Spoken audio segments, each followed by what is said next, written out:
Hello नमस्ते साथीहरु, art मण्डप आर्ट एन्ड क्राफ्टमा हजुरहरुलाई स्वागत छ। आज हजुरहरुलाई म ओरिगामी फोटो फ्रेम बनाउन सिकाउन गइरहेको छु।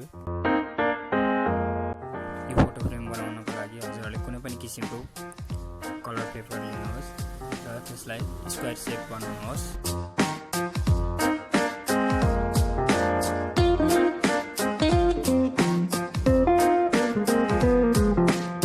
हेर्नुहोस्, हजुरहरुलाई फेरि म यो प्रोसेस देखाउने छु।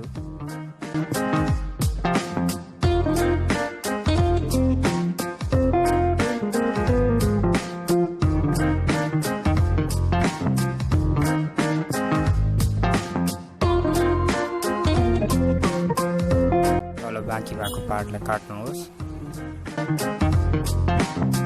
यसरी स्क्वायर सिट रेडी हुन्छ। यसलाई पनि हजुरले रियुज गर्न सक्नुहुन्छ, नभाल्नु होला। अब यो स्क्वायर शेपलाई दुवै कर्नरबाट ट्रायंगुलर शेपमा फोल्ड गर्नुहोस् र क्रिज गर्नुहोस् राम्रोसँग।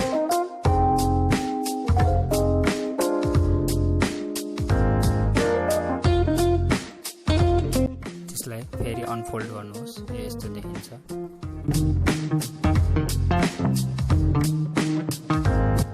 अब मिडल पोइन्ट सम्म दुवै साइडबाट रेक्टेंगुलर शेपमा फोल्ड गर्नुहोस्।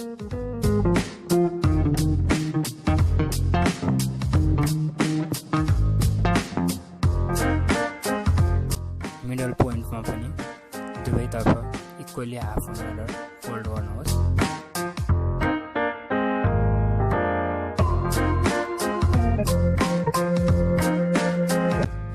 फेरि अर्को साइडको पनि फोल्ड गर्नुहोस्। राउन्डसँग क्रिज गर्नु होला। यही प्रोसेस फेरि दोहोर्याउनुहोस् अर्को साइडबाट।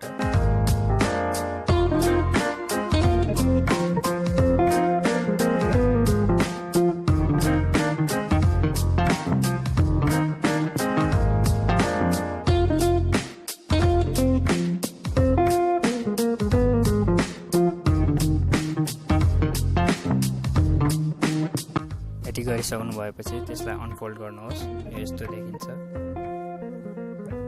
अनफोल्ड गरिसक्नु भएपछि यो चारवटा कर्नरमा हजुरहरूले फोल्ड गर्नुपर्नेछ ट्रायंगुलर शेपमा।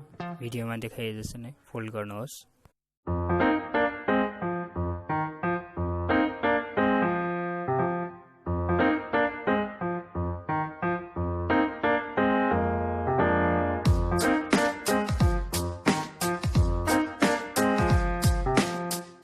त्यसलाई मिडल लाइनसम्म फोल्ड गर्नुहोस्। फेरि त्यसपछि त्यसलाई कसरी पल्टाउनुहोस्। पल्टाइसक्नु भएपछि मिडल लाइनसम्म यसरी नै फोल्ड गर्नुहोस्।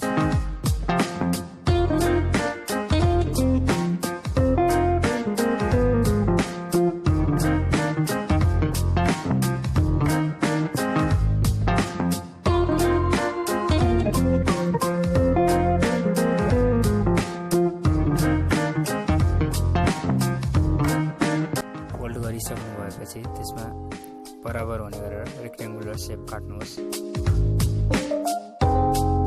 मैले चाहिँ यहाँ येल्लोको सट्टा ओरेन्ज कलरको लिएको छु। अब त्यो रेक्टेंगुलर शेपलाई भिडियोमा देखाइए जसरी नै राख्नुहोस्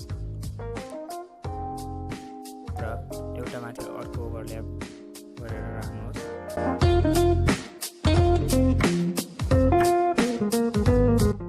पसाइसक्नु भएपछि दुवै साइडबाट यसरी प्रेस गर्नुहोस् राम्रोसँग बिस्तारै र मिडल लाइनलाई यसरी क्रिज गर्नुहोस्। हेर्नुहोस्, यो हाम्रो फोटो फ्रेम रेडी भयो। यसलाई यसरी राख्ने हो। अब यसमा हजुरहरूलाई म फोटो राखेर देखाउने छु।